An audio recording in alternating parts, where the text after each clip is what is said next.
Independent thoughts, independent life. This is Chad Benson. I'm not for the tariffs, and I want to back up a second and say we have to recognize there's a massive problem on the southern border. It's a huge, massive issue. You know, we're seeing record numbers. This has to be dealt with. It has to be recognized in a bipartisan way, not as a way to bludgeon Trump, but as a legitimate national emergency. Yes. Yeah. Can we just now? I asked the question earlier today. I did it on Twitter at Chad Benson Show. When does it become an emergency? When does it become a real crisis? When does it become that? Let's get some numbers out there. Let's break it down. Let's keep it simple, stupid, as we'd say. 144,000 in May. Now, these are people that are apprehended. Right? ICE and Customs Enforcement, they say, well, you know, we get 90%. But you go and look, and they're like, oh, we can't really, you know, substantiate that, whether we get that or not. So let's just say you get 90%. Right? But we know that's probably not true. And we're not even talking about the people that overstay their visas. So realistically, 150,000 enter. 610,000 year to date, on pace for well over 1 million. These are the people that we apprehend at the border. 3 months in a row, over 100,000.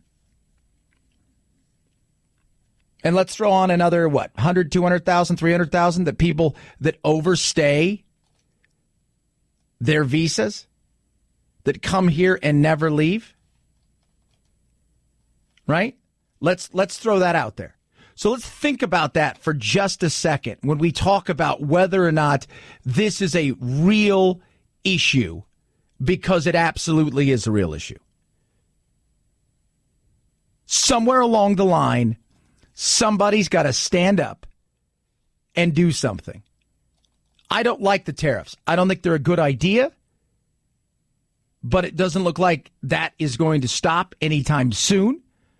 I think they are ready to make this thing, you know, they're trying everything.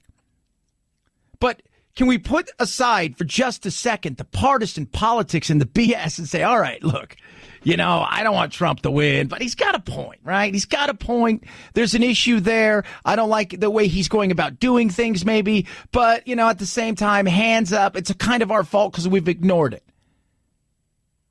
Pence right now is handling everything while Trump is out of the country.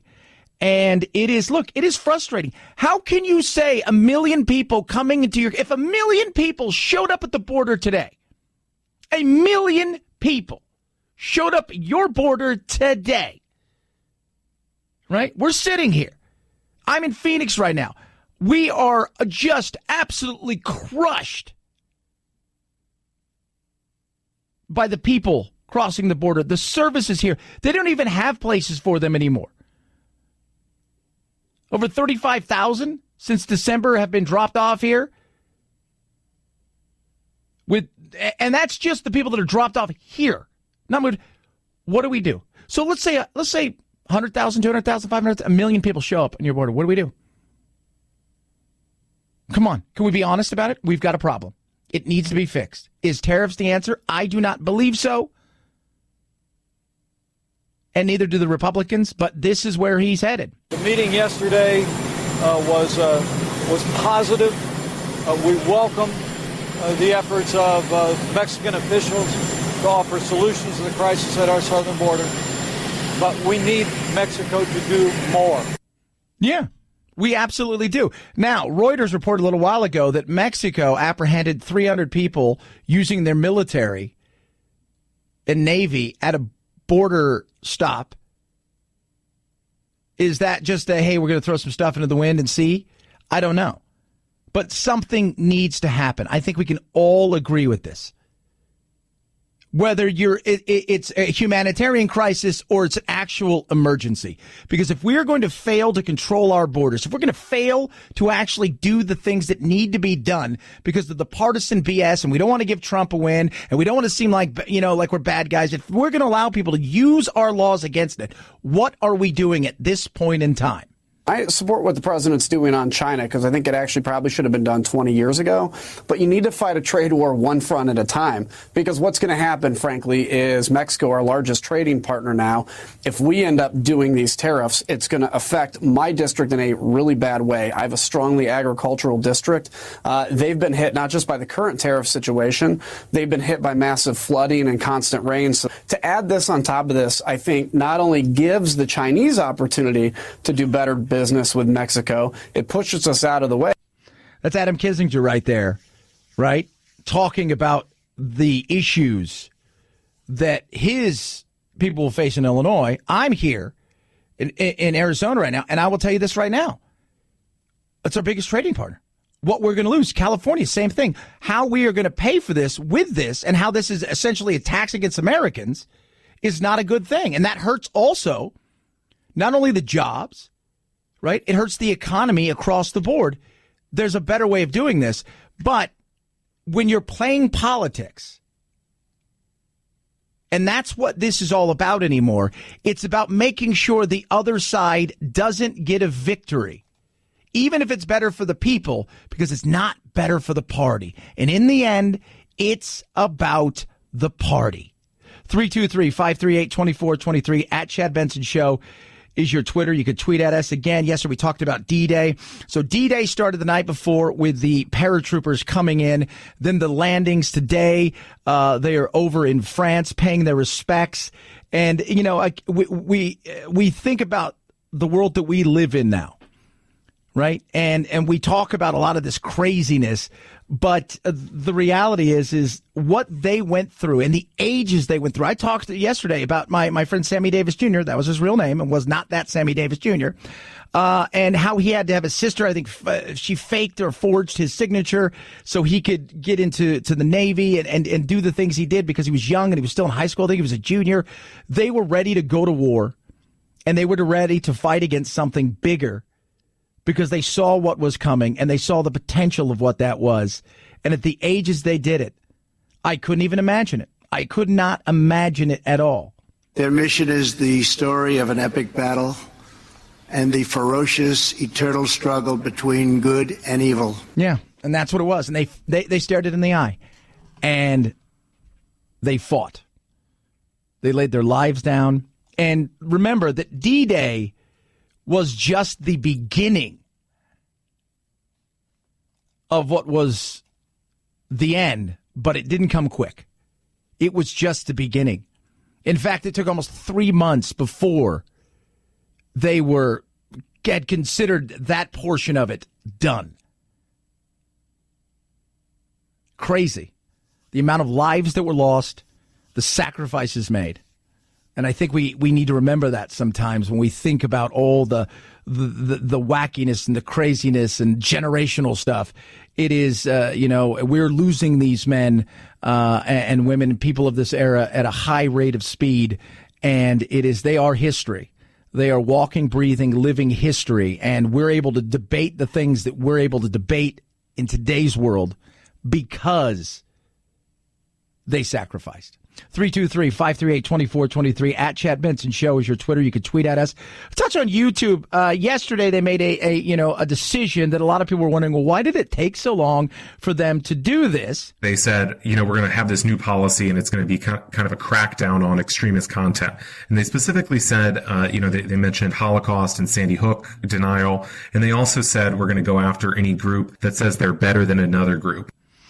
So they're going to go after any group that's better than another group. And when you do this, and it's weird because there's this, what they're doing is a very bizarre thing where they're taking some stuff down, right? And they're also going after, again, we talked about yesterday, the craziness of like the flat earthers, like that's the conspiracy that's gone too far is flat earth. Like of all of the things we talk about, like, well, no.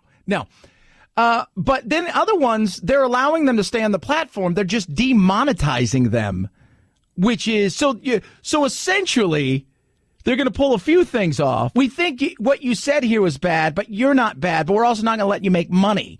For each of these ads that runs on YouTube, YouTube and Google are making money off of that. So for each view that is attracted by one of these extreme videos, not only is the video creator making money, and sometimes a lot of money, I mean, we're talking tens of thousands of dollars, YouTube and Google are also getting a cut of that. Yeah. So, and a lot of this that has really gone, it seemed to pick up speed was because of a battle, people are saying, between Steven Crowder, does Louder with the Crowder, funny guy, conservative, and a Vox reporter who happens to be openly gay. And it's just, and I don't know. And here's the other thing, too, and this is something I think people need to point out. If your fans attack somebody, even it's not at the behest of you, but they're your followers and they're defending you and they're ridiculous, because that's a lot of what people are saying about Steven Crowder. Is it was as much his people as it was him. What happens then?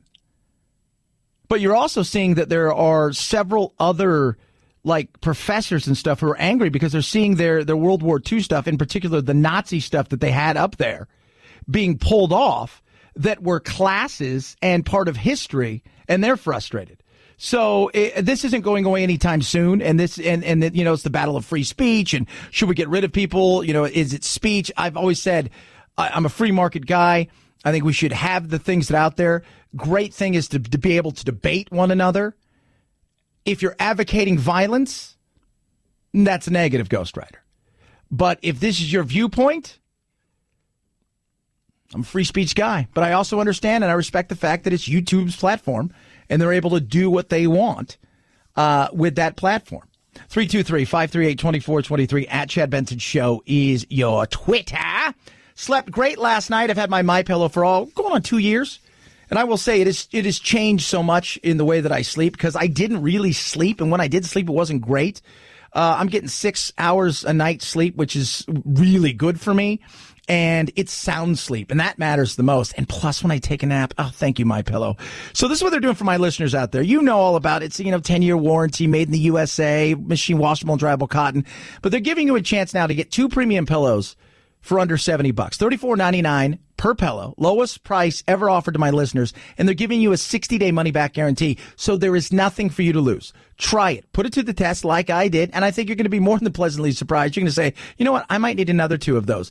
Get those now. 2 premium pillows, $69.98. That's less than $70. Go to mypillow.com, use promo code Benson, free shipping, and a 60-day money-back guarantee. Grab this. 800-983-4975 or mypillow.com, promo code Benson. It's the Chad Benson Show.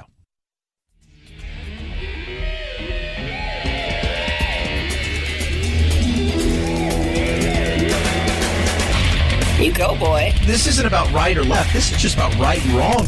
Right you are, Chad. The Chad Benson Show. But on your committee alone, as you know, at least 11 Democrats are calling for beginning these kind of impeachment proceedings. That's nearly half of the Democrats on the Judiciary Committee. Are you, Mr. Chairman, feeling any pressure from your members to at least open an impeachment inquiry? Well, the question, let me put it this way. It may come to that. It may very well come to a formal impeachment inquiry. When I listen to Wolf and MSNBC and all of them, all I hear them doing is begging Congress to be renewed for a second season. The television show that's Trump. Can you renew us for a second season? Is it possible? We think we're doing good. Can you renew us for a second season? We've kind of fallen off a little bit because we got everything wrong with the Mueller report, but there's that obstruction stuff. And if you start impeachment, we may have a chance to get back some of that lost audience, because God knows our talent's not going to bring them back. So if there's any way, for the love of sweet Pete, you could renew for a second season the Trump show, we would love it. Mr. Chairman, why not open a formal inquiry? As I said, it may come to that. Well, why not now? What's the problem if you start it right now and you begin the process? You're going to go ahead with investigations to begin with. Well, right now there doesn't appear to be the support for it. In your committee or among the Democrats in the whole Well, House? I'm not going to get into that, but there does not appear to be the support for it now. And we will see. The support may develop. There's not support for it nationwide amongst the average person going about their day. Remember, the blue wave, the tsunami that came in November, most of them were centrist Democrats. They weren't the AOCs, the Tlaibs, the Ilhan Omar. They were not them. They were not the super far left, uber progressives. They were centrist Democrats. And they're still far away. Only what? 59, 60. There's 253 Democrats. That's what you have? They're begging, please, if you could please renew us for a second season. Listen to Wolf. Why not? Why not? It's almost like a kid in the back of your car going, are we there yet? Are we there yet? Are we there yet? When the robot comes calling, the IRS is filing lawsuit against you. You'd rather not answer. Now the Federal Communications Commission has made it easier to block those scams before they reach your phone. We are calling you from investigation team. The commission voting to let phone companies block unwanted calls based on a computer analyzing similar numbers. One reason the FCC commissioners voted so quickly to block the calls, they get them too. Yes, and this is something that's great. It's nonpartisan. Isn't it weird that the only thing we agree on is the things that, everybody agrees on? Meaning it's the only thing they can do together. Even though they know there's other things that need to be done, immigration stuff of that nature, that we kind of agree on, but there's still the fringes on each side that scare people into an inaction. And whoever does this right here, nobody cares. Nobody's going to remember who said it was a good idea to block robocalls. But you can't give Trump a victory as, seen by the Democrats. So we better figure out a way to block anything that would happen there. You couldn't give Obama a victory as seen by the Republicans because it's a victory for Obama. Shut up. Stuff that drives me crazy. But robocalls, we all hate robocalls. And everybody can celebrate a victory. Hey, you did something. I hate them. Ugh, drives me crazy every single day. 27 calls. I don't check my voicemail that much because if you know me, you're not calling me unless you're my son and a few other people. That's it. Right? And, I had 27 robocalls. Like 20 of them were, hey, don't put down this call because you're going to make $25 quadrillion in the next 8 seconds. Lies! 323-538-2423 at Chad Benson Show is your Twitter. You can tweet at us. Talk a little bit about minimum wage. Dig deeper into it in the battle that is the likes of Warren and Sanders versus a lot of people. Chad Benson Show.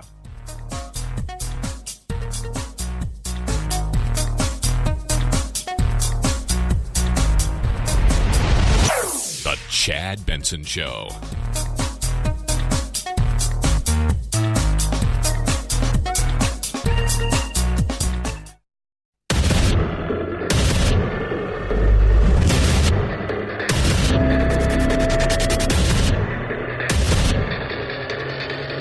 Independent thoughts, independent life. This is Chad Benson. If we don't see the results that we need to see, we don't see action by Mexico in the months ahead, those tariffs will increase. But that being said, the Mexican delegation asked for an opportunity to meet, to bring us proposals about how they can address this issue and respond to the president's call for action. Yeah, I like the details. I want to know, what's the fallout here? How do we get back to where there is no tariffs, if indeed tariffs start on Monday, and they seem to be heading in that direction, although, again, we never know. But how does one go from, hey, we put 5% on, you guys then didn't do anything, so we moved it to 10%, but then you acted, and we've dropped it down to 5%. What are the parameters to get the tariffs lifted? And I'm going to say this right now, and I'll get the tweets, and I'll get the text, because these people out there who believe that every radio host should be only touting Trump and that's it and period, case closed. I am totally against this. I think this is ridiculous. I think it is stupid. I don't think this is going to work. I think this potentially hurts your opportunity at re-election. And you heard poor Wolf Blitzer before we went to break. My God, he's begging them for an impeachment because he wants round 2. He wants his television show to be renewed. And the truth is, I just don't think this is going to help. I do not believe tariffs on Mexico are going to help at all. Slow down What do you think is going to happen? It hurts people here. I'm in Phoenix. Arizona's biggest trading partner is Mexico. What do you think it's going to do here in Arizona? A very key state for the president, in particular in the Senate race. If this has a massive effect, you think that's a helper? I don't think that's a helper. Do you think it's going to stop people? No. I understand the frustration. I think we should all realize here, if we're just honest with ourselves for a second, if you don't think that there's a problem because you live under a rock, 1 million people just from the southern border alone will come here this year illegally. Those are the people we've apprehended. That doesn't include the fact that there are overstays and visas, and that doesn't include the fact that there are people that aren't being apprehended. What are we doing to fix the problem? And there is a problem. Call it a crisis, call it emergency. There's an issue that needs to be dealt with. And nobody wants to be serious enough to deal with it, in particular Congress, because it'll be seen as a victory for the president. And it's just stupid. How about putting people above the party, doing the right thing?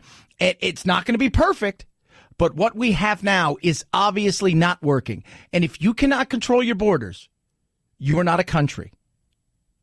323-538-2423 at Chad Benson Show is your Twitter. You could tweet at us. So Bernie Sanders yesterday, I posted something. He was at the Walmart shareholder meeting, and somebody's like, he was invited. He was invited by an employee to come and speak about Walmart. And the debate of Walmart is there. Let's be real. It's very real.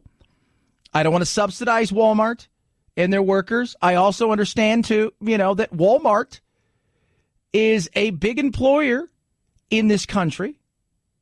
We get that. I think they're trying to do things a little bit different.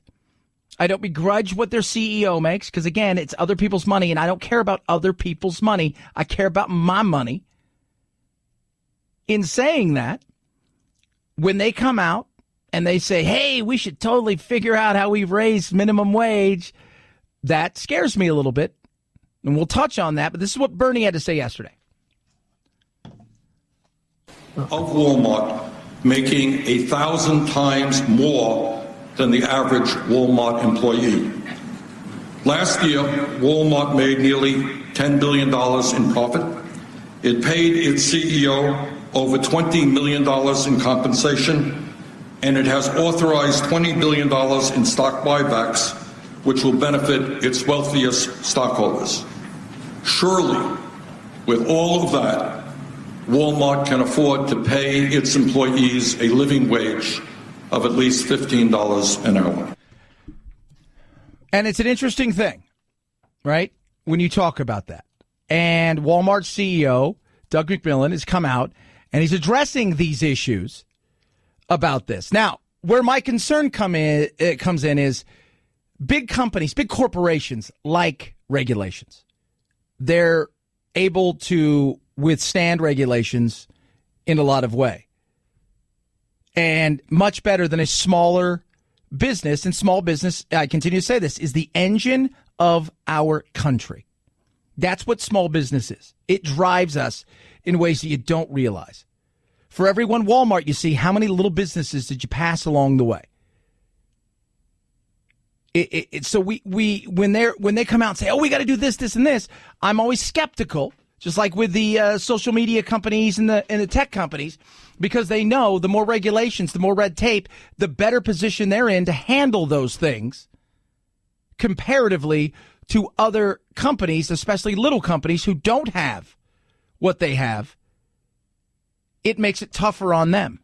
Actually, Walmart has been supportive of raising the minimum wage for more than a year now, but this is the first time that CEO Doug McMillon is calling on Congress to come out as what you mentioned was a thoughtful plan that takes into consideration phasing in and cost of living. And he basically said that, look, $7.25 is too low. And in his remarks, he went on to say that Walmart in the last 4 years has raised its starting wage by 50% to $11 an hour. But all in for the hourly associates, whether they're full-time or part-time, the total compensation comes in around $17.50 per hour, which is above the $15 mark that Senator Sanders has been vocal about. And when they talk about that, think about they add benefits and things like that. This is what the whole package is. And one of the other things Walmart's looking at is a cost of living adjustment, depending on where you are. You're in a bigger city, higher rents. You may get more money than if you're in a little bit more rural area. Look, it all sounds great, and I don't want to go out there and supplement the large corporations. I don't, but I also understand too what they're also setting up, and it all sounds great. Hey, we do this. Hey, we do that. There's a reason for that. There is a reason for that, and that's something we need to pay attention to. It's Walmart, for God's sakes. It's Walmart. And it's frustrating, I know. It's like, oh, we don't want to, we have to pay and supplement these people with all kinds of things like food stamps and health care and things of that nature. I get that. And I like to see Walmart pay a little bit more. But I also like to see people, how do we get people to be more proactive in their life, to try to better themselves? Well, they don't have time. You make time, right? If you want to do something, I always say, if you really are interested in doing something and you have to do it, you make time. You figure out how you better yourself. It's not going to be everybody, right? But at some point in time, we can't just blame everybody for minimum wage or it's this business's fault. It's at some point in time, individuals also have to play a role in their life in bettering themselves to outperform the current situation they're in. Walmart is helping people, especially high schoolers, with SAT exams, getting them, tutoring and things of that nature. They're also trying to keep the younger generation because they want to build on that, and they want to be able to retain people for the long term. They're doing it. Is it enough? No, because they're the biggest, and the biggest is always going to be in everybody's crosshairs. But I warn you, when they start talking about things like this, my fear factor is they know exactly what they can do. They know the benefits they can offer that is going to make it tougher. And there's a battle right now with Walmart and Amazon that is going on that is massive. And they are going at each other's throats in so many ways.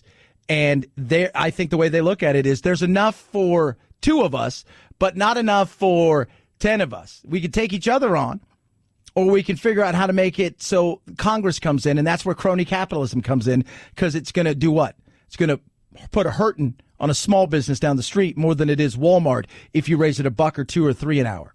323-538-2423 at Chad Benson Show is your Twitter. You can tweet at us. Speaking of workers, older, younger? An aging population, higher healthcare costs, and financial uncertainty. They're all keeping older workers on the job, and some of their younger colleagues aren't too happy about it. An Associated Press, NORC Center for Public Affairs Research poll says the split is right along generational lines. Millennials are most likely to say workers should begin to wind their careers down at age 65, while Generation X employees, many of whom are over 50, say the longer you can work, the better for workers themselves and for the workforce. Here's the thing. I'm not quite 50, a couple years away from that, but I will say, I plan to work a while, and as long as I'm healthy, I want to work for a decent amount of years.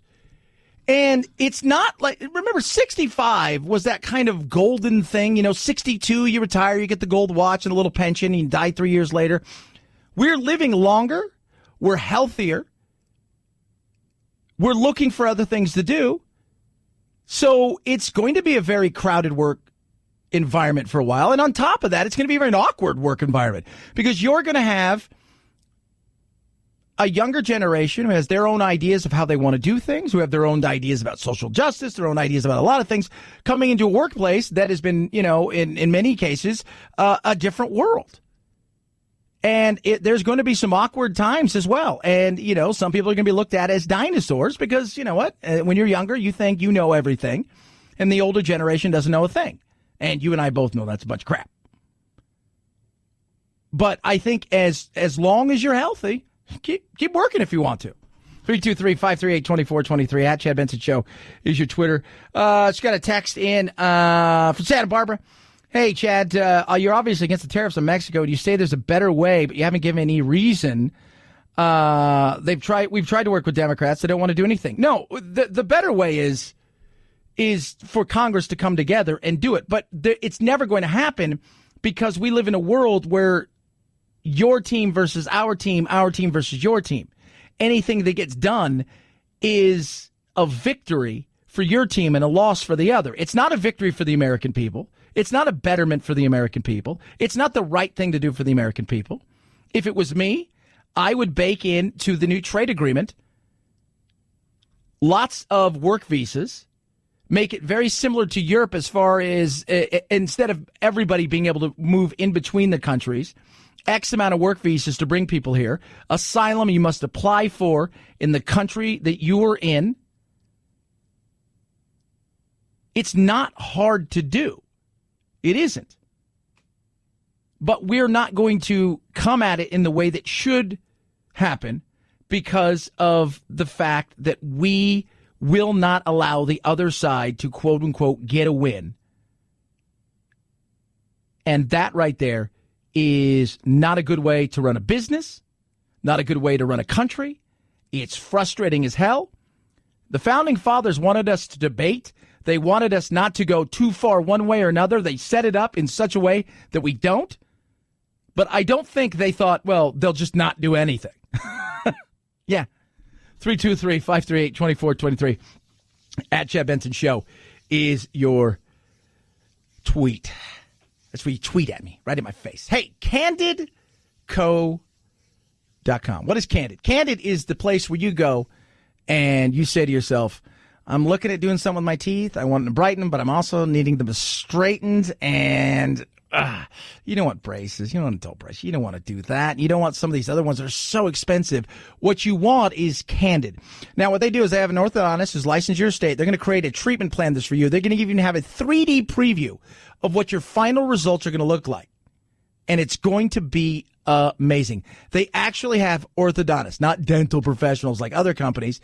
And when you see the 3D preview, you're going to be like, wow, your teeth are going to be whiter, straighter, and in many cases happens well before. They say 6 months. I've talked to several people. It's like, yeah, it took me about 4 months. And the teeth, you're boom, popping. And that smile, by the way, there's a reason they call it $1 million smile, because it is vitally important. You see somebody with bad teeth, you're like, ugh, yeah, you know what I'm talking about.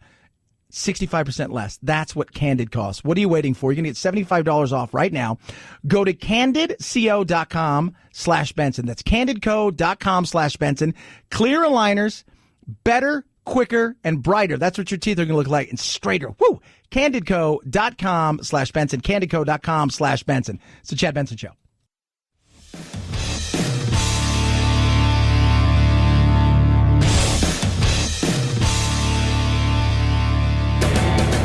Experiencing separation anxiety? That's dumb. Check out Chad 24/7 at his website, ChadBensonShow.com, and on iTunes, free.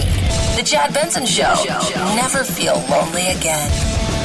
Lowry obviously felt the fan did something inappropriate. It was the fourth quarter. A fan who turned out to be Minority Warriors owner and billionaire investor Mark Stevens appeared to shove Toronto Raptors player Kyle Lowry after Lowry dove into the first row of courtside seats during a play. The play-by-play team commenting, pushed him off. He got run into 100 miles an hour. I'd be pushing him off, too.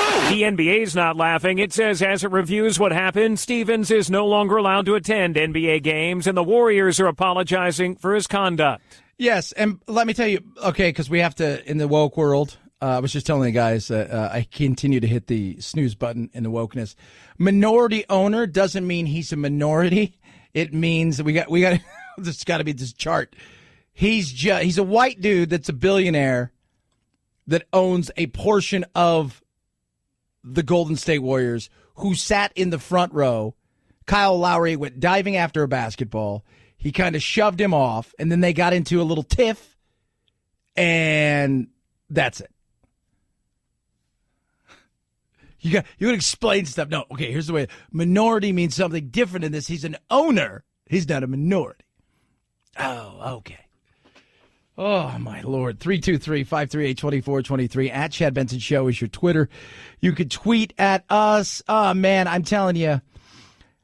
I read an article today, and it was on the cover. I think it was in the USA Today this afternoon, talking about Trump today and his delivery of his speech. And they're like, even critics liked his speech today for D-Day. And I'm like, yeah, yes, even critics can. Right? Yes, because it was the way he delivered it, I thought was spot on. It was the right tone. It was the right tenor. In a day like today, over the last 2 days, as we looked back upon D-Day and the fact that so many kids have no idea what it is, they're not even studying these kind of things anymore. I think what he did today and the way he delivered it earlier was absolutely spot on. They came wave after wave, without question, without hesitation, and without complaint. Yeah. And you listen and you read the stories, and we are losing them on a daily basis. They are history. These men and women who lived in this era, who fought this battle. It is something that Europe takes, it looks at it in a much bigger way, because in many ways we were so far away from it. Our men were there. Our fighting soldiers were there. But we, as a nation, were so far detached in so many ways. But it is such a massive thing. 323-538-2423. At Chad Benson Show is your Twitter. You can tweet at us. It is Chad Benson Show.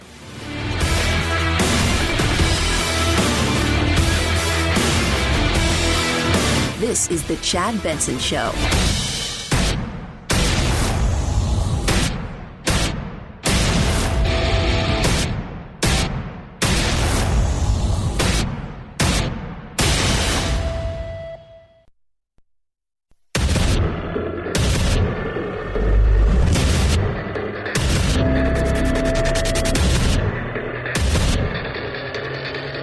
Independent thoughts, independent life. This is Chad Benson. We're having a great talk with Mexico. We'll see what happens. But something pretty dramatic could happen. We've told Mexico the tariffs go on, and I mean it too. And I'm very happy with it. Well, I'm not. I don't think it's a good thing. We've been talking about it. Look, first, I'm not a fan of the tariffs. I don't think the work. China is a different thing. It is a different battle that we were fighting with them. Tariffs on Mexico, it feels like a Hail Mary out of frustration, and I get it. And you know who should be frustrated? The American people. Right or left, the American people. We have a system that has gotten to the point where it's so tribal, and it is run by the extremes inside of their own party, that we can no longer do what's best for the people out of fear of the other team getting a victory.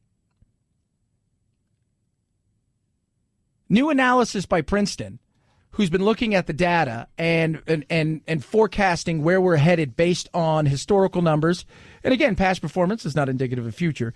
But they said we're on pace. We've already beat last year. We're on pace for over 1 million people to be apprehended. And apprehended is come on, they're turning themselves in. 1 million people just on the southern border. This does not include the people that are not apprehended. This does not include people who overstay their visas. If 1 million people showed up today at the border, you would hope our government would act. But at the rate they're going, I don't think so. And the fact that it's only $2,800 a day, no big deal. No, it is. It is a big deal. But it's like, I use the analogy of the weight gain, right? If you woke up tomorrow and you were a pound heavier, you probably wouldn't pay too much attention. You're like, oh, I ate too much or whatever. But you'd get on with it. And the next day you put on a couple ounces. The next day, nothing. And then along the way, you wake up 5 years from now. You're like, wow, I'm 60 pounds, 70 pounds heavier than I was. You wake up tomorrow and you're 60, 70 pounds heavier than you are today. You're like, I better take some action and figure this out. We don't do that. Something needs to be done. I do not believe that tariffs are it. I'm not for the tariffs, and I want to back up a second and say we have to recognize there's a massive problem on the southern border. It's a huge, massive issue. We're seeing record numbers. This has to be dealt with. It has to be recognized in a bipartisan way, not as a way to bludgeon Trump, but as a legitimate national emergency. Yeah, but they're too busy doing other things that have nothing to do with Trump. So and they don't want, when they ever talk about immigration, the people on the left, it's kids in cages and somebody died at the border in custody. And look, I was totally a huge critic of what they did with the immediate family separation. I was a huge critic. I was a huge critic of Obama when he did it. I am a huge critic of tariffs. In this particular situation, I do not think it's going to work. I do not think it is going to force Mexico to do anything else. If only we could put tariffs on our politicians. Wouldn't that be great? See if they would act. But they're not going to. Because we have now got a political world that is essentially my side versus your side, and every point matters. And we don't care what the audience thinks, the crowd thinks, the customers think. It's about us, not them. And it's frustrating because that is no way to run a business. That is no way to run a country. And that is no way to solve problems that need to be solved and that can be solved with smart bipartisan legislation that is not hard to figure out what's going on, how our laws are being used against us. We open up the opportunities to migrate here and work part-time, 6 months out of the year and return home. We open up opportunities for longer-term employment from Central American countries. We do something similar to Europe, except we put a number on the amount of visas that people will be getting from those countries. We look at doing something different. And when it comes to asylum, maybe we start sending some people there in mass to go work there and to help process asylum claims there in a much faster way so we don't have this mess here. What's going on now isn't working. So we better start thinking outside the box. And it's not hard to come up with some solutions that won't be perfect, because nothing ever is, but it's sure in the hell better than what we got. 323-538-2423 at Chad Benson Show is your Twitter. You could tweet at us. Homelessness is out of control, and Los Angeles is trying to figure out what in God's name they are to do. And I'll tell you what, I want you guys to understand. I was born and raised in Long Beach, California. I grew up in and around L.A. my entire life, through the age of like 17 before I moved to Europe. But I've spent a majority of my life in the Southern California area. And, everybody knew what Skid Row was, right? And it wasn't just a bad 80s hair band. I don't know if it's fair to call them a bad 80s hair band. They were pretty decent, they could play, but, back then it was more about the look than it was the sound. But even when I had friends come over from Europe, they want to go to Hollywood, they want to see all the Hollywood sign and that stuff. Skid Row, they knew what Skid Row was. Skid Row is now, it's 60,000 people. It is a small city. And homelessness is out of control and it's rampant. There is an explosion of homelessness, not just in Seattle and Portland and Southern California. It's growing in major cities and municipalities across the country. And it is not good. And it's an awful situation that is getting worse. And in many ways, it's the bad laws that are enacted in those areas that are allowing people to come there, because if you give it, they will come. But it's also the fact that the things that they're doing, they're not working and they're not changing it. There's also this new population of homeless people, and they're not just living on the streets. There are people living in cars, in motels. And this population, this homeless count that was just done, it's done in the city for 3 days. People go out and they literally count every single person they can see, and they make this estimate. And the numbers were staggering, and they went up significantly. Yeah, staggering. California, Los Angeles has no idea what to do at this moment in time. They don't. They have thrown hundreds of millions of dollars at the homeless crisis, as has San Francisco and Seattle, and they're not. It's not working. The reality is we should be building mental health facilities and moving a good portion of these people there, because a lot of these people that are homeless, because they have mental health problems. Not all of them. And Los Angeles and Seattle, a lot of these people. I look at this place. I come from this place of, why do you want to live here so bad that you're willing to live in the fringe of society while trying to work a full-time job because you can't afford to live here? And that is absolutely evident more and more across the board. But a good portion of these people are homeless because they're mentally just no longer there. They're struggling. And then you've got those fringe society dwellers. You have some people that are looking for services and that are in hotels and staying in their cars, but they're trying to lead a normal life. Their kids they may have kids going to school and things like that. And then you have this other element that wants to live out there, that wants no responsibility, and has drug problems and things like that.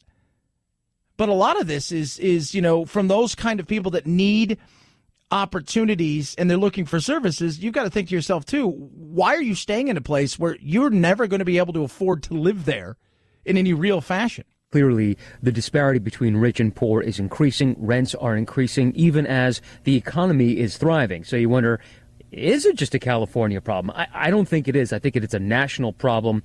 You do see it in San Francisco, but the grinding poverty, the size of these shanty towns in Los Angeles in particular, is simply stunning. Bonnie and I have visited this fire station, number 9, that services Skid Row, and it is one of the busiest in the country, partly because it serves as the doctor for this entire community.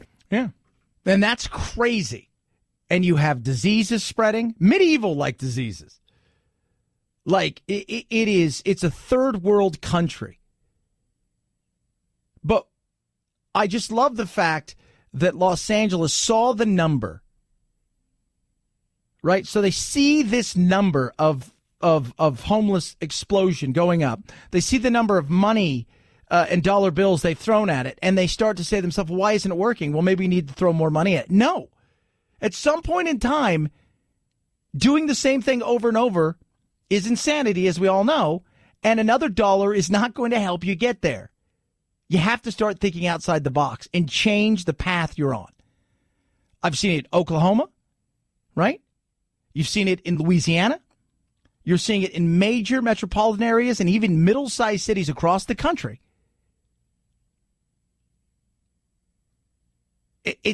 We've got to figure something out. We do. Before we say, hey, it's okay for another 1 million people to come here, how about we start dealing with some of the things here that really need to be dealt with? I'm throwing that out there. 323-538-2423 at Chad Benson Show. That there is your Twitter. It is D-Day today. Trump gave a great speech, and he did it, I'll be honest with you. Trump in front of a crowd, riffing and doing his thing, I like. Usually when he gives a speech, he struggles. I think we can all admit that. But today he got an A+. Even the critics are saying, you know what, Trump, what he did today, his speech today about D-Day was right on point. Their mission is the story of an epic battle and the ferocious, eternal struggle between good and evil. Just a bit of it. Again, just think about the sacrifices those men on this day went through. Talked about yesterday, the paratroopers the night before going in, the bombers bombing, laying groundwork for what was the invasion force. And it was massive. And the loss of lives on all sides, from the French civilians to the men that were getting onto shore. And that was, you talk to a lot of them, and I've been fortunate enough to interview a lot of them and talk to them about the fact that they said that the big fear was when that door opened, they were young, they had no idea what to expect. It was terror, and these things are running aground well before the shore. It's not working like they thought it was. They're having trouble. They've got 100 yards, 200 yards to try to get to shore with their full pack, and there's a sniper's nest and the machine gun nest, and they're just being picked off one by one. And we need to understand what they went through, because I think the more we understand that, maybe we'll start to look at things a little bit different in today's world. 323-538-2423 at Chad Benson Show is your Twitter. Speaking of men and women and service men, we lose 20 veterans a day to suicide. I'm working with a great organization called Wounded Paw. And what they do is they say, look, they save a paw to save a life. They go into kill facilities. They rescue dogs that are basically on borrowed time. They train them to be service dogs, and then they get them to the people who really can use it. These service dogs are going to help the veterans and first responders and their families, and it is incredible that they're doing. They're doing God's work. When you hear the story and you see what they're doing, it is amazing. They need your help. They need your truck, your car, your RV, your boat. You're not using it. Maybe you thought about trading it in, get rid of it, but you know what? You'll take the tax deduction and save a paw and save a life.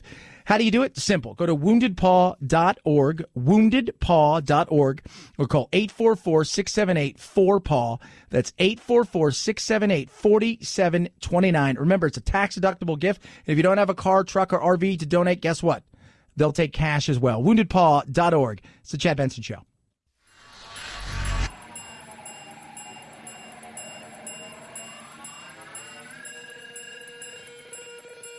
Set Chad straight.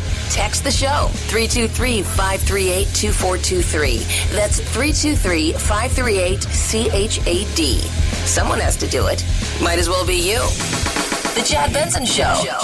There is some concern now that the economy is slowing more quickly in the current period than might have earlier been expected, meaning that hiring might have slowed in the month of May based on some earlier data we had from the private payrolls company ADP. Yeah, hiring could be slowing down. Is there signal of a recession? Let's be 100% real and honest here.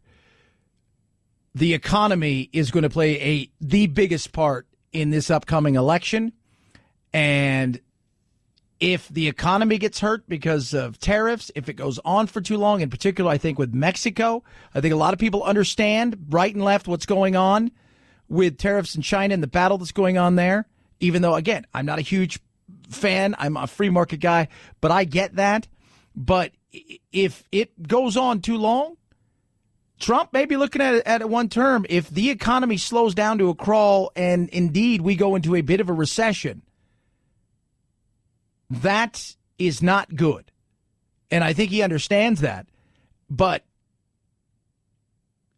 we can talk about Biden and socialism and all this crazy stuff. But when we go into that ballot box next year, everything on top of everybody's mind is still going to be the economy minus a smaller group. That will be the number one thing. And you're going to be like, wow, we've gone backwards.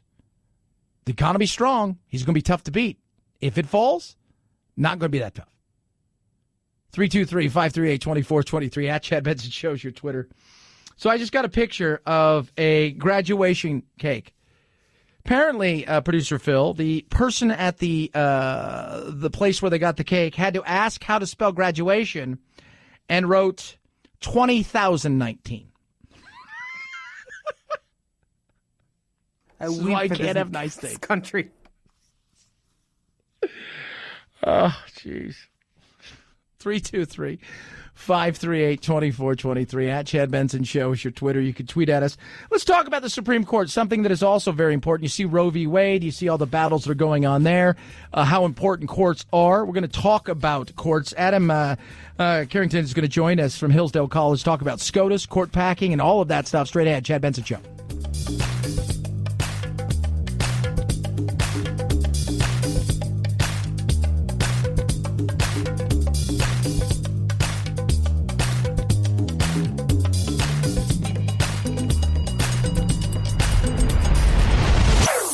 Chad Benson Show.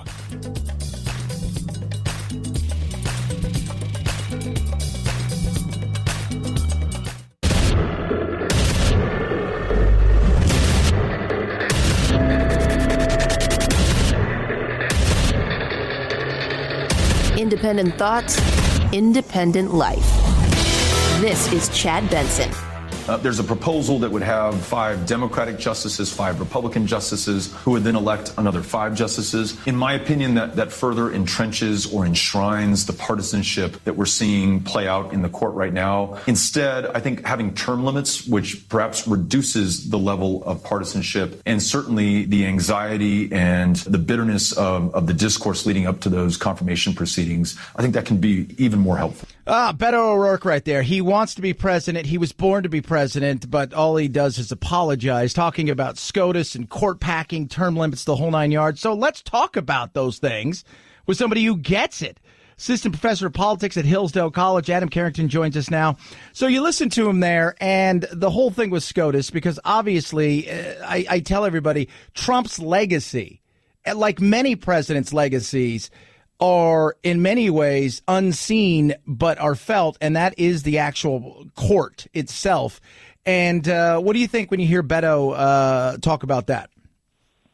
Well, I will say it was Dwight Eisenhower that said his 2 worst mistakes were sitting on the Supreme Court. So I think that's true. And I think that there's 2 problems with what he argues. One is that I think giving term limits to Supreme Court justices, one, would require a constitutional amendment, and there's all sorts of reasons the American founders had for not having term-limited judges that have to do with what judges do that's different from the legislative branch. And second, the idea that it would reduce partisanship seems to me that it would make it just more political. It would make it more partisan by enhancing how often we make these decisions. And not only that, but also term limits seems to make them much more like a president or a Congress, which I think we already have them act too much like those to begin with. Yeah. Well, again, it's everybody's freaking out, and we know why they're freaking out. Let's be real, because in the day and the age that we live in, Adam, the reality is I continue to say, while we have 3 co-equal branches of government, the Supreme Court to me just seems to be a little bit more equal than everybody else, because they're the ones where they are the final say, and there's a fear factor there of because we are so litigious now that everything that happens goes straight to a court.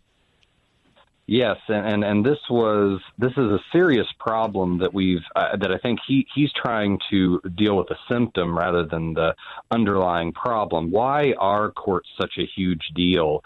It is because I think we as citizens and other branches have in some ways deferred to them almost too much. I mean, yes, the courts need to decide the law. The law means they have to decide what the Constitution thinks for them. But I think one reason we these have become so hyper-partisan is we think the courts are the only avenue that we can talk about what the Constitution means. The Congress can't, the president can't, we talking on shows can't. And I think that's where we've misunderstood the role of the Constitution and the role of the courts. Talking to Adam Carrington, assistant professor of politics at Hillsdale College. It is interesting because, you hear the likes of every Democratic candidate that's out there talking about Roe v. Wade, talking about Kavanaugh, and this is it, and they're chipping away, and they're coming hard. We were just talking about the courts itself. I'm a big proponent of states' rights, and I think states should have a say in the way that they run themselves. Obviously, there's some federal things that we talk about here in the Constitution, but states' rights. And What do you think when you look at Roe v. Wade? I don't think they're going to challenge it in the way that I think a lot of people pro-life would like to see it challenged. I think what the courts are going to do is completely just defer to whatever the state Supreme Court and the district courts are going to say in these matters.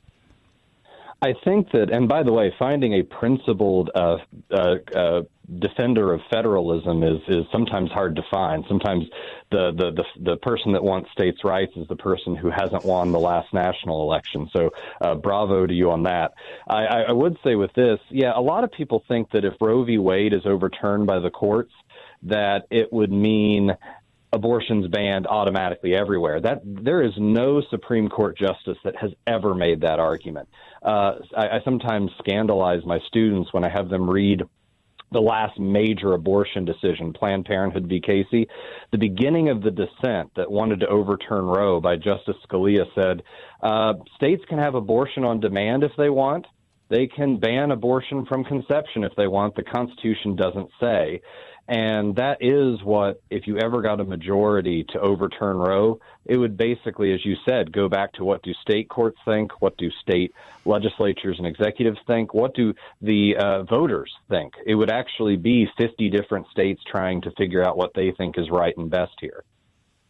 Yeah, and again, that's the battle is coming, but I don't, as we all know, hyperbole and insanity, that's how you get everybody to pay attention to you. So you have to just overstate the thing that you may think happened to the point of ridiculousness. So it is that time of year. So we just ended May. We're already into June. I can't even already believe that.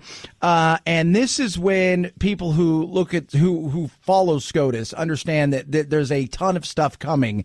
And what are some of the things that are going to be coming that are going to be interesting for us to be paying attention to?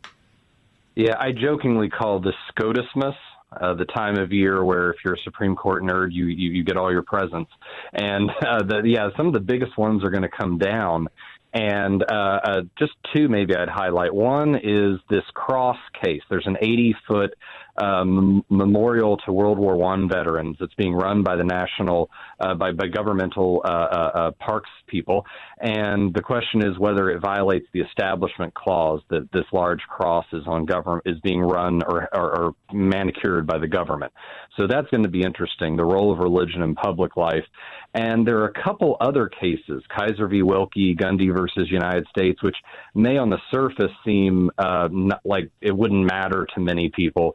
But underneath both those are questions of to what degree do government officials, whether the attorney general or bureaucrats, have to follow the laws that Congress passes, or are they given, some say discretion, but I would say carte blanche to sort of do what they want. And I think those are going to be really important for to what degree we have control over the laws that govern us. Talking to Adam Carrington, assistant professor of politics at Hillsdale College. You had a good piece, a really interesting piece in the Washington Examiner about, was it Neves versus Bartlett, and this whole thing about like a freedom of speech almost when it came to police officers and the people they're dealing with. And I found it to be very interesting because watching Live PD, because I'm a fan of the Live PD, because I like to see people be arrested without their shirt on a Friday night. I always noticed that, you could talk your way into stuff, and it's amazing. And do you have free speech in a situation like that? And it's a very interesting case, and the article is really well done.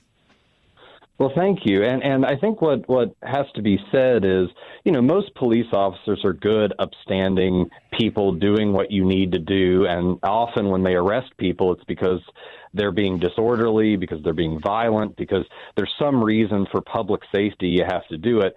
But what this case acknowledged is, what if a police officer who maybe isn't on the up and up wants to arrest you because he didn't like your position on Roe v. Wade or immigration or on President Trump or, fill in the blank? And we know government agents can sometimes abuse their power that way and try to shut you down for what you think and say. And so what the court was trying to do is balance and say, we want to give the police deference because they're doing a thing we need. We need their protection. On the other hand, we need to make sure they don't go too far and say, we're going to use our power to punish people for what they say and think. And that's what they were trying to do in this case, and what made it much more interesting than your normal arrest. I don't know if the guy had his shirt off, but that may have made it even more interesting. Everybody on Live PD, for whatever reason, every male on there seems to, at some point in time, have their shirt off for no reason. I'm like, I don't know what it is. I don't know if there's everybody gets together. It's just hilarious. Talking to Adam Carrington, assistant professor of politics at Hillsdale College. Here, I want to throw some at you that yesterday YouTube decides they're going to start banning a bunch of people and taking people off. And some people are being caught up in it that I don't think should be caught up in it. And it's a private business. They should be allowed to do what they want to do. But you can already sense that there's going to be some court challenges along the way, especially when it comes to the world of social media and what exactly is social media anymore. Is it an open forum of exchange of ideas where free speech should be protected, or is it a private business? I mean, how do they deal with that? What do you think when you see something like that? Because it hasn't happened yet, but the challenges are going to be coming because people are going to start losing money, and once you start losing money, here comes the lawyers.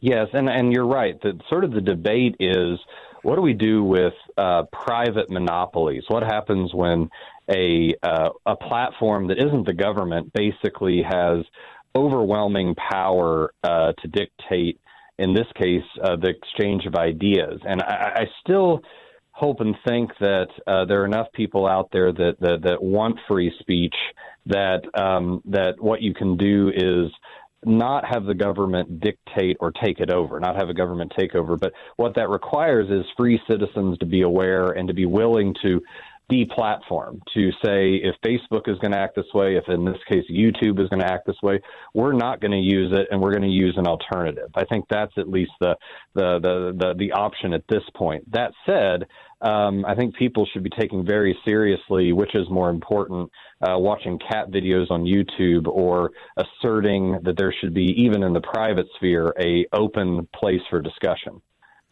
Who doesn't like a cat video, though? I mean, come on, let's be real. Tunes the cat, plays the keyboard. That guy's awesome.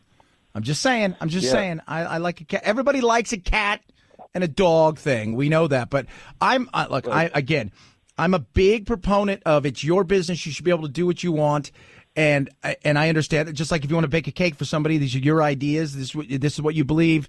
I'm a big proponent of that. I look at this, though, and I think to myself, exchange of ideas, now you're lumping all kinds of people in with everybody else. And I just feel that, like, everybody's lawyering up. I saw Steven Crowder yesterday. He had his lawyer on his show because he knows, hey, this is the way it's going to go. Man, I love having you on the show. I appreciate you coming on today and discussing this stuff that we need to pay attention to. Adam Carrington, assistant professor of politics at Hillsdale College. Thanks so much, man. It was a pleasure. Thanks for having me. Thank you. At Chad Benson Show is your Twitter. You can tweet at us, 323-538-2423. At Chad Benson Show is your Twitter and Instagram and social media. And just watching, I watched a bit of Crowder, and it was just, again, I don't really watch much of him. And I understand that, the battle that he's going on with Vox and whatnot. But I look at this and some of the stuff that they're pulling down. I even saw history professors who are angry because they're having their World War II German Nazi stuff being pulled down when they're lessons. And you're just like, okay, is this where we're going with this? Like, now you can't even have a lesson about it? Chad Benson Show.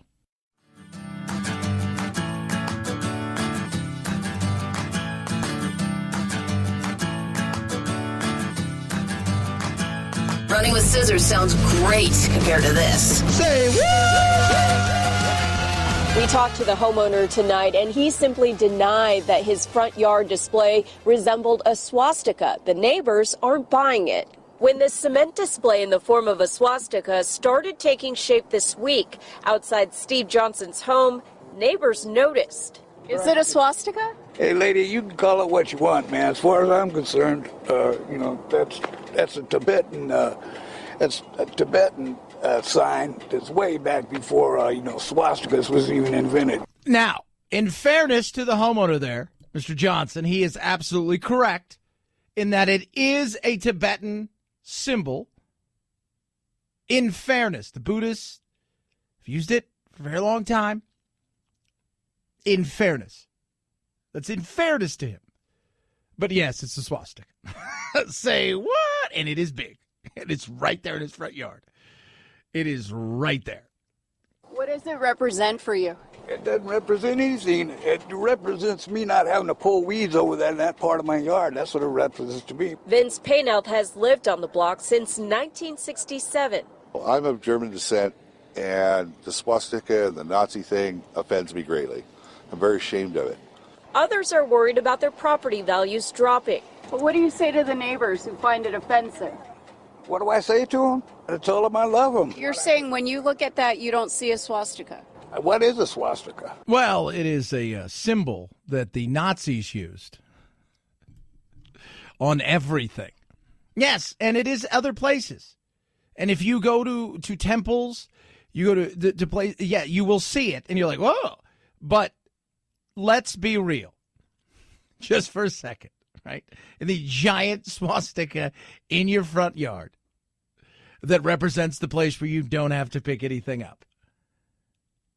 And the swastikas on your motorcycle and a few other places. I'm not quite sure I'm buying your explanation of it's just a place that I don't have to pick things up at, like weeds and whatnot, right? I'm throwing it out there. I could be all wrong. Could be, hey, this guy is Tibetan. Although when they ask him, are you Tibetan? He said, maybe. I'm just saying, I'm going with the percentages of you being truly a Tibetan, a Buddhist, but not very high. That's all I'm saying. I don't think he's a hardcore neo-Nazi. He may be racist. Are you racist? Why would you say that? You know, the neighbors never told me nothing. And then Johnson wanted to be left alone. I own this house, and I'll put what the hell I want in my front yard. It ain't none of you guys' business. So get the hell off my property. Yeah. Now, and I'm cool with that. Like, get off his property. It is what it is, you know. And if you're a neighbor, I understand that. Hey, you know, hey, did you guys see what old Mr. Johnson's got in his yard?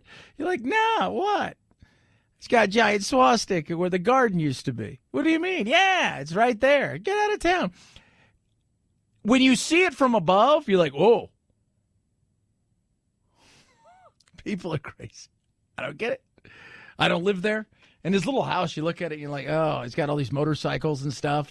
And you know, like, I was joking around. Is he a Nazi lowrider, which is a gang? I mean, is he, is the Aryan Brotherhood? Or is he Tibetan? We don't know.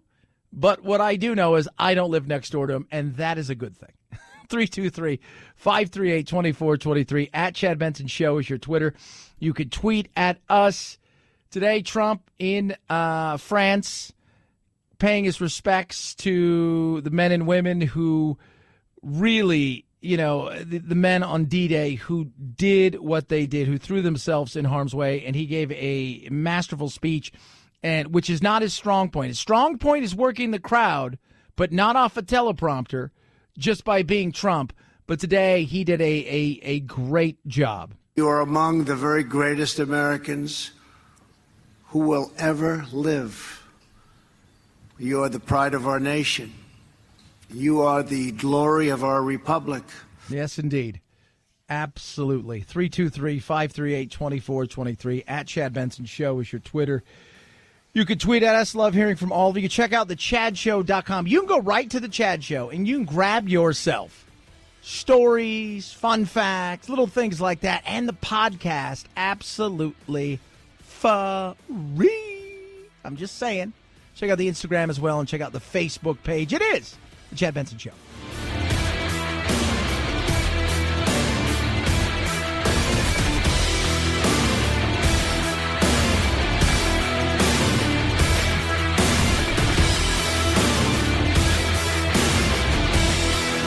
This is the Chad Benson Show.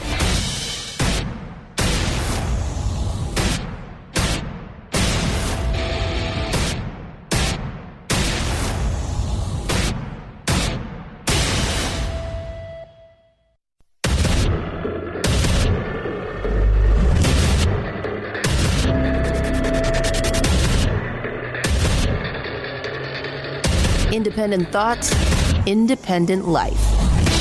This is Chad Benson. As you know, Mexico was in yesterday. They're coming back this morning in Washington. They'll be meeting at the White House.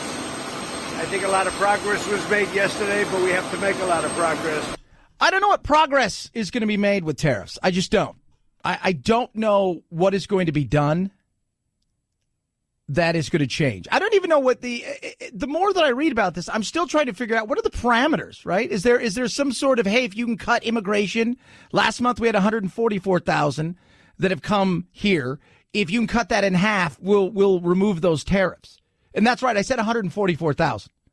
That's people that were apprehended. How many more get through that aren't apprehended? That doesn't count the visas where people overstay their visas. How many of those you add on to that? I don't know. I mean, let's be real. Let's say the apprehension rate, they say it's 90%, but nobody buys that. But let's say if last month was 144,000, throw another 20,000, 30,000 on there for visas and non-apprehended people, make it 175,000. 3 months in a row. 3. That's 1, that's 2, that's 3. 3 months in a row. Over 100,000 apprehended at the southern border. That is an issue. A million people show up here on the border today, try to get in. We have a real problem. But if last month it was 4,600 a day, we're on pace for about 1.1 million, according to the latest figures out of Princeton. So if we were to have a million, say on average, almost 3,000 a day, that's a problem. Somebody tweeted in earlier, that's less than 1% of our country. Yeah, but we have 17 million people that are already here illegally, maybe 24 million, maybe 3 million. Everybody throws a number out there, right? So if we're heading towards 5 to 10% of our population is not here legally, that is a problem. If we do not control our borders, we are not a country, right? We're not.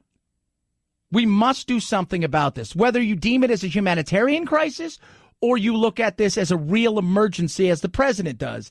Either way, it's a problem, right? We've got to do something. And what's going on now is not working. And I don't think tariffs are going to work. And I think it's going to be more of a punishment to the people than it is a punishment to Mexico. I'm not for the tariffs, and I want to back up a second and say we have to recognize there's a massive problem on the southern border. It's a huge, massive issue. We're seeing record numbers. This has to be dealt with. It has to be recognized in a bipartisan way, not as a way to bludgeon Trump, but as a legitimate national emergency. Yeah, a real emergency. Rep. Adam Kinzinger, Illinois, talking about tariffs. Not a fan. In fact, the discussion today, and I have a congressman that we talk back and forth, and they've got enough to overcome a Trump veto if it comes to this. You'll notice, though, that the left and the right, as far as China goes, well, they even, let's be real, the likes of Schumer and Pelosi have backed Trump when it comes to what China's done. Because China it's a much different situation. And I'm a free market kind of guy. I think tariffs are ridiculous all around.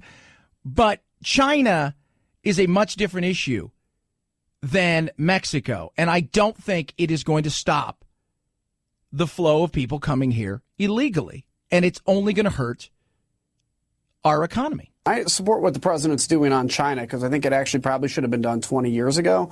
But you need to fight a trade war one front at a time, because what's going to happen, frankly, is Mexico, our largest trading partner now, if we end up doing these tariffs, it's going to affect my district in a really bad way. I have a strongly agricultural district. They've been hit not just by the current tariff situation, they've been hit by massive flooding and constant rain. So to add this on top of this, I think not only gives the Chinese opportunity to do better business with Mexico, it pushes us out of the way. Yeah. And what do we do? I mean, what do we do? Because I think there's a lot of easy fixes here, but the problem is we have two parties that are so concerned about how they look on Twitter that the people, the majority of the people, are being completely ignored. We've got to do something. We do. And it shouldn't be that hard. But you say, okay, these are the things we need to do. And you'll outline them, and we've talked about it ad nauseum, that some of the things that we need to do, changing our asylum laws, going through the steps that need to be done, and everybody goes, great, yeah, but I can't do that. Why? Well, because my donors, my rabble-rousing base are going to scream and throw a fit and call me a xenophobe and blah, blah, blah, blah, blah. And that is no way to govern. That is no way to lead. It isn't. And you should be frustrated. I'm frustrated. But where is the breaking point? I've asked my progressive friends, my Democratic friends, where is your break? When does it become a crisis for you? And what is your suggestion? Because adding more judges to what we have as a backlog here isn't fixing the problem of people continually coming here, and giving more money in particular to Central American countries who are completely corrupt is also not a good use of resources. 323-538-2423 at Chad Benson Show. That there be your Twitter. Man, I will tell you what, last night Warren was on, and, you know, of all the things, you know, immigration is still going to be a big deal. The economy obviously is going to be a big deal. And, you know, we've talked about the judges and the courts and the whole 9 yards. But one of those things, because remember, there's always some, in particular during election time, what's going to be the thing that's going to bring a bunch of people out when it comes to that time of the year when they normally wouldn't come out in a situation, but are willing now to come out and vote or get involved when they normally wouldn't. And now what you're seeing is, while they're taking on Trump, what you're hearing more and more is, especially as we approach the first debate, is they're starting to battle each other more and more because they realize they can yell at Trump. They're all on the same page when it comes to Trump, but you got to get there first. Former Vice President Joe Biden came out and said that he would not support repealing the Hyde Amendment. That is a provision of federal law that bars the federal government from funding abortion services through Medicare, Medicaid, and others. You disagree with that position? Yes, I do. Is Joe Biden wrong? Yes. I've lived in America where abortions were illegal. Yeah. And understand this, women still got abortions. Now, some got lucky on what happened, and some got really unlucky on what happened. Yeah. She's right. There was a time when it was illegal. There was a time when it wasn't something you did in a doctor's office. We're living in a different time now. I keep saying it's a states' rights issue. That's the way it's going to go. If you didn't hear, we spoke earlier with Adam Carrington, professor over at Hillsdale College, and we were talking about SCOTUS and Roe v. Wade. And he said, look, you know, and he pointed out, if Roe v. Wade went away tomorrow, it doesn't mean abortion is illegal. It just means it's state by state, which is what's taking place right now. But as far as the Hyde Amendment, I'm going to be honest with you. I've always said this. I am pro-choice to 12, 15 weeks, whatever it is. I'm not paying for it. I don't want to pay for it. I don't think federal money should go to it. I don't want to pay for it. I don't. No, I don't. Federal money should go towards it at all. Somewhere along the line, personal responsibility needs to come in. Well, what about younger kids? What about this? I understand. Look, right? We can paint a picture about anything and everybody all the time. I could show you a person who decided not to get an abortion and then had their child, and you could show me somebody who, everybody can paint these pictures.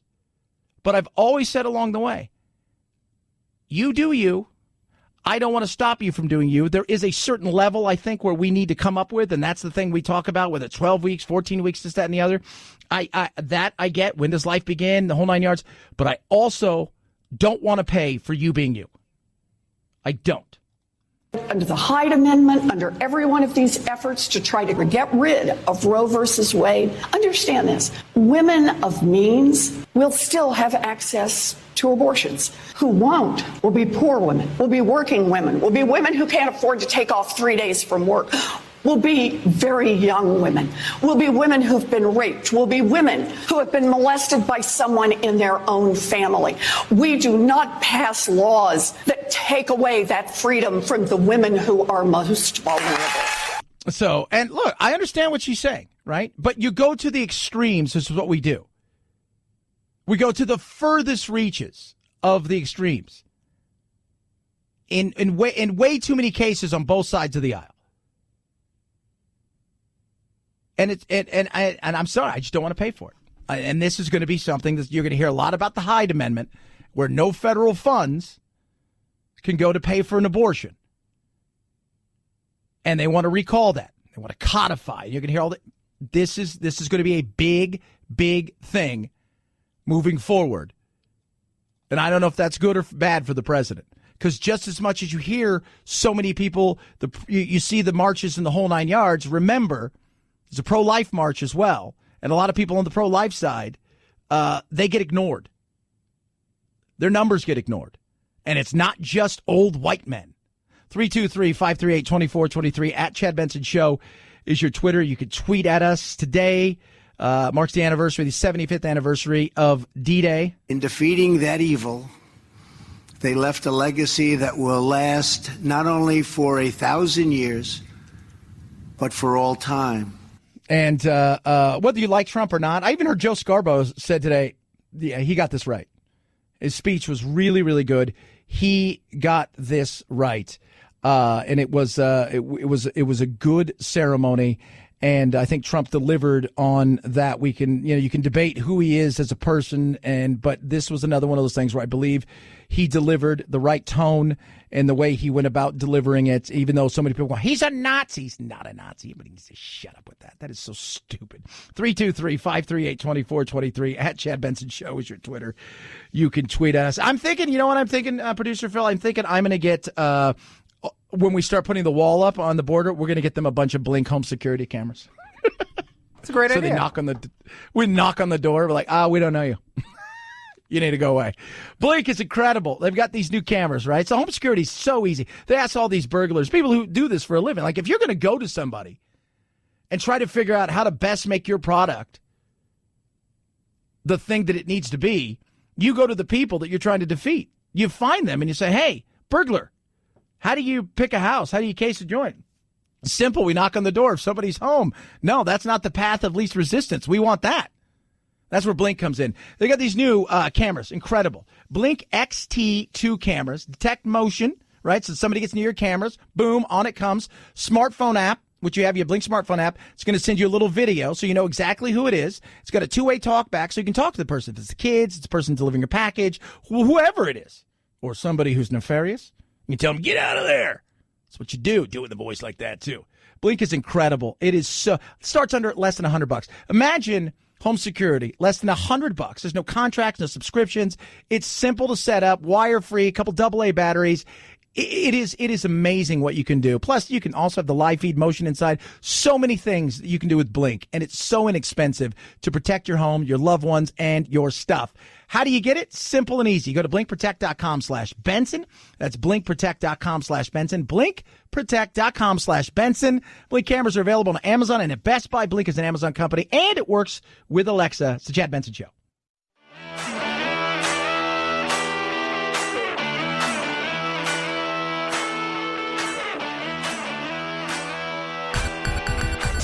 Feel free to punk this punk rocker any time of the day or night. Reach Chad on Twitter at Chad Benson Show and on Instagram at Chad Benson Show. And oh yeah, the Chad Benson Show on Facebook too. Punk that. See, he had dinner. He had a royal dinner with Prince Charles. He went back to his hotel, and this is what he's thinking about. Bette Midler retweeting something. He listens to the tributes to the troops who attacked the Germans on the beaches at Normandy, and what does he do? He attacks the star of the movie Beaches. After she said something about shivving him, which if you don't know what that is, it's like a homemade manufactured, I guess you would say, stabbing instrument like they use in prison. That's what you get, the shiv.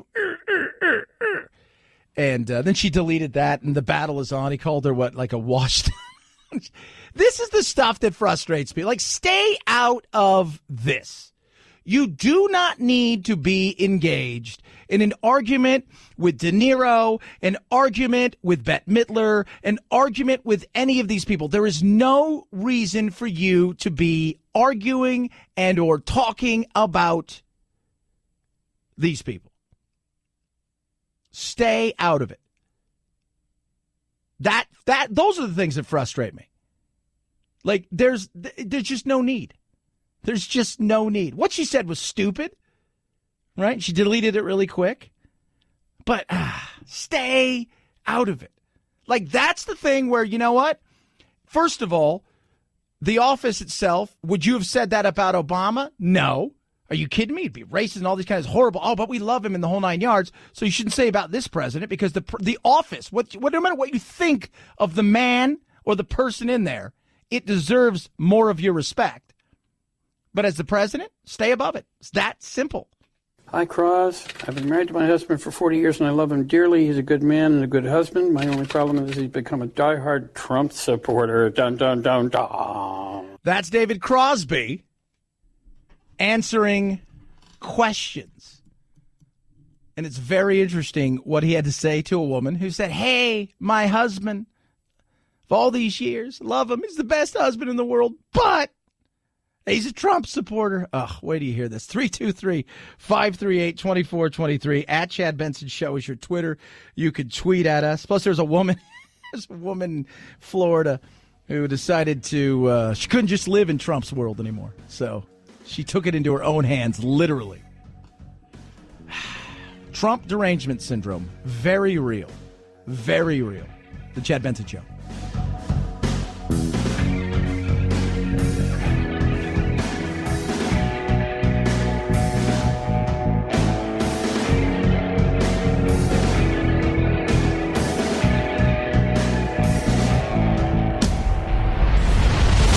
The Chad Benson Show.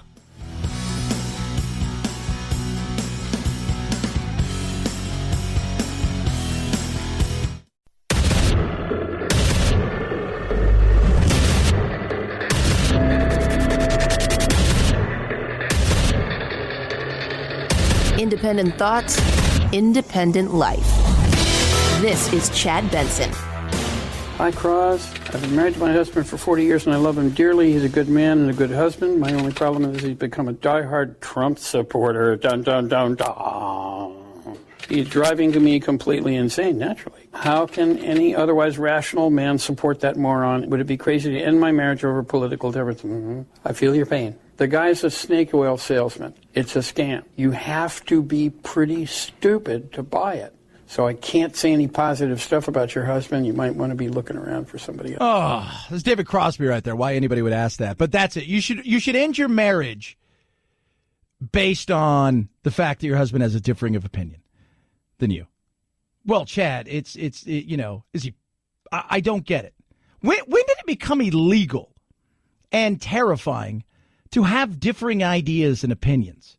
I'm just in this modern day and age. When did it become different? Like, you're different, so I can label you a Nazi. Any of the things I want to label you, I'm able to do now because I don't like your opinion, which differs from my opinion. My opinion's the only opinion that should be right, and so should everybody else's that agrees with me.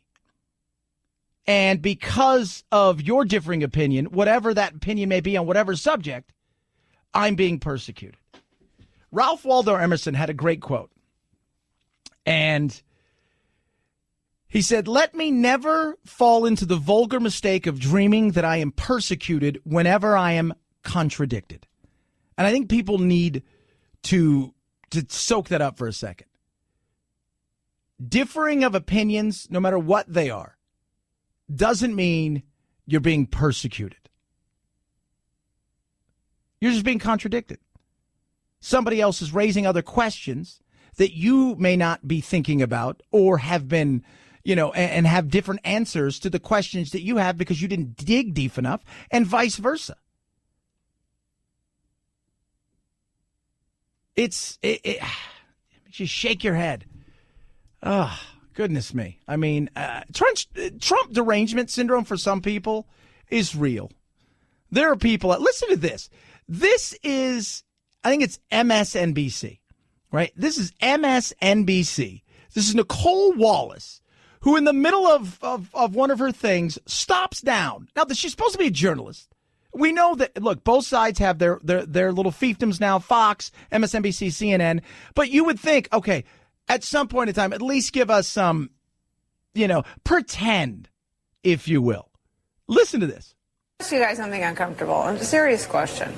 What's wrong with him? Where to begin? I mean, no, but I'm serious. I mean, narcissistic personality disorder. But I think at the start, we have someone who does not appreciate history, believes that the presidency is there to serve him and his interests, and fundamentally, he will do a deal with whoever he thinks benefits him. What's wrong with him? I didn't like it when the Republicans did it with Obama. And I love a good debate. Let's look at all sides. Let's look at everything. Let's have a real honest discussion about stuff. I don't care if it's immigration, if it's tariffs, if it's how do we deal with Iran and climate change. These are things we should be looking at, and we should be to find the solution. You've got to look at every angle and the effect. And again, solutions aren't perfect. Answers aren't going to be perfect because we're dealing with human beings. Not everybody's going to be happy. But to stop down and go, what's wrong with him? You just sit there, it's crazy. It is crazy. And I hate the fact that Trump goes out, they're the enemy of the people, and that stuff is a bunch of crap. Fighting with Bette Midler is insane. Don't do it. You're above it. The office is above it. At the same time, I get his frustration, right? I do. I get his frustration. Who wouldn't? But, oh, goodness me. This is why, kids, this is why we have issues with having nice things. Speaking of nice things, imagine if your neighbor... We talked to the homeowner tonight, and he simply denied that his front yard display resembled a swastika. The neighbors aren't buying it. When this cement display in the form of a swastika started taking shape this week outside Steve Johnson's home, neighbors noticed. Is it a swastika? Hey, lady, you can call it what you want, man. As far as I'm concerned, that's a Tibetan, sign that's way back before, swastikas was even invented. Now, in fairness to Steve Johnson, the homeowner, he is absolutely correct. It is a symbol of several religions, right? All right. Has been around a long time. I was telling producer Phil, one of my favorite movies as a child, and even to this day, whenever it comes on the El Rey channel, I love that guy's voice, is Master of the Flying Guillotine. Watch the movie. The guy who throws the little, which as God is my witness, looks like, and Phil, maybe you back me up on this. It looks like a jellyfish onto people's heads, and he chops it off. His thing on his chest is a swastika. It's been around for centuries. We don't recognize it that way. Let's be honest here. Looking at Steve Johnson, the homeowner, and looking at the size of this thing in his yard, I'm going to go with, I think he knows what it is. I'm just saying, I think he knows what it is.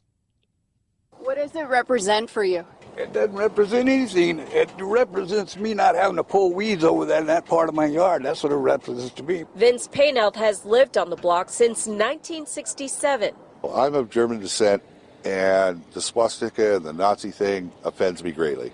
I'm very ashamed of it. Others are worried about their property values dropping. What do you say to the neighbors who find it offensive?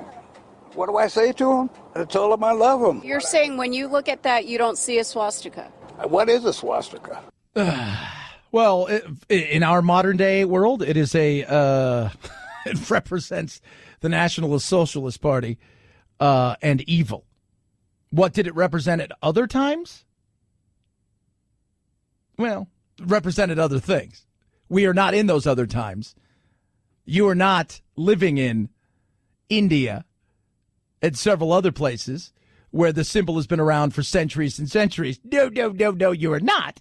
You're living in Contra Costa County in Northern California, a very liberal bastion.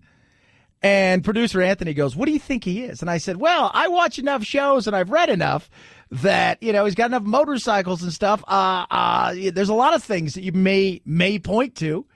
One of his neighbors said, he's not racist, but maybe a bigot. It's an interesting thing because it is massive. It's not a little thing in his yard. But then we go to that free speech thing, right? It's that free speech in his yard.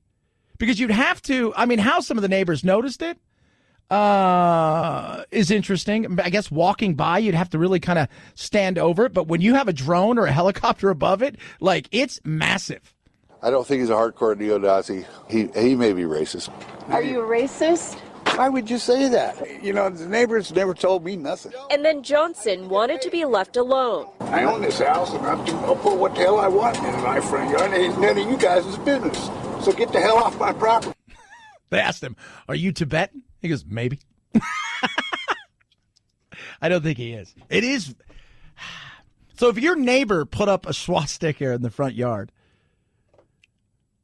and you don't have an HOA, right? Because the HOA, they're going to come for you. But this is one of those older neighborhoods.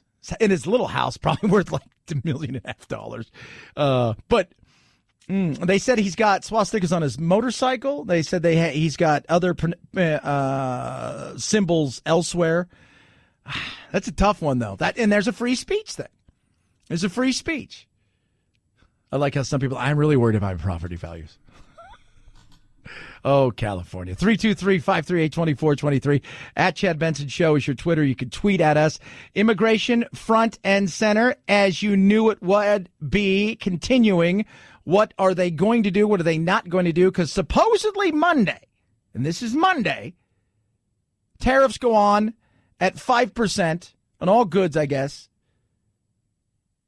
when it comes to Mexico because of the non-action they're taking in stopping people coming from Central America through their country to our border. With the president traveling overseas, Vice President Pence hosted the White House meeting. The president tweeting, progress is being made, but not nearly enough. Both Democrats and Republicans on Capitol Hill are against the president's proposal. Senate Republicans are threatening to vote against the measure with a veto-proof majority. Lawmakers fear current negotiations on a new multilateral trade deal with Mexico and Canada could be jeopardized by these tariff threats. Yeah, I don't think that's going to happen, but I'm not for them. I don't think they're a good idea. I don't think it's going to work. I don't think you're going to get the result you need. I think it's going to hurt more than it's going to help. And I'm you know what? They've got a veto-proof majority, then they should use it on this. They should. They should absolutely use it on this. But at the same time, can we all stand up right and left and say, all right, you guys need to do something? Because having 1 million people come through our border illegally in a year, which is we're on pace to over 1 million people just through the southern border. We're not, and these are only people that are apprehended. We are not talking about people that overstay their visas. We are not talking about people that are not apprehended because we don't even know how many those are. But 1 million people that we know of coming here, that is a problem that needs to be dealt with. 323-538-2423. At Chad Benson Show is your Twitter. You can tweet at us. Lightstream. Great company. How would you like to have your money? How would you like to say, hey, I got to do some of these credit cards. I'm looking and it's 18%, 22% average APR, credit card, interest rate, 19%. That's massive. Want to start building wealth? You want to start paying off debt? Credit card consolidation loan. Lightstream can offer you something that's amazing. How about this? Loans from as low as 5.95% APR with autopay. You can even get your money in some cases as early as the same day. What are you waiting for? Halfway through the year, you said you wanted to pay off debt. You're looking at credit card debt. Why not get it down to an easy, manageable payment? Start paying that off lickety split. Now, for my listeners, a special interest rate discount is there for you. How do you get it? You go to lightstream.com/Benson. That's lightstream.com/Benson. You see everything right there that you need to see. They're going to take care of you like you could not believe, subject to credit approval. Rate includes 0.50% auto pay discount. Terms and conditions apply. Offer is subject to change without notice. Visit lightstream.com/Benson for more information. It's the Chad Benson Show.